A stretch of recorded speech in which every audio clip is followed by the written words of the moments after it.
Kanya-kanya namang diskarte ang mga Pinoy para ma-beat ang tag-init. Oo, Mars, mabenta na rin yung mga pampapawi ng init tulad ng pamaypay, portable fans o kaya naman payong. Tinanong din namin ng netizens anong diskarte nyo ngayong inaasahang titindi pa ang init ng panahon. Ito na nga ang diskarte ni Nala Chen. Malalamig na pagkain at inumin tulad ng halo-halo, ice scramble at mais con yelo. Hindi rin mawawala ang malamig na tubig, ice coffee at buko juice. Si Elijah Reyes naman, solusyon sa pagbit ng heat ang pagtapat sa electric pan lagi. Magsiswimming naman daw linggo-linggo si Jeros Pangilinan para mapreskuhan. Si Shen naman ay ice bucket challenge ang paandar para malamigan. O uuwi naman daw sina Queen Rose Taj sa Baguio ngayong tag-init.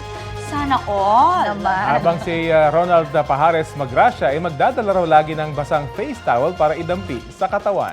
Perfect. Naku, ang dami nating tips ha. Oo, mainit na eh.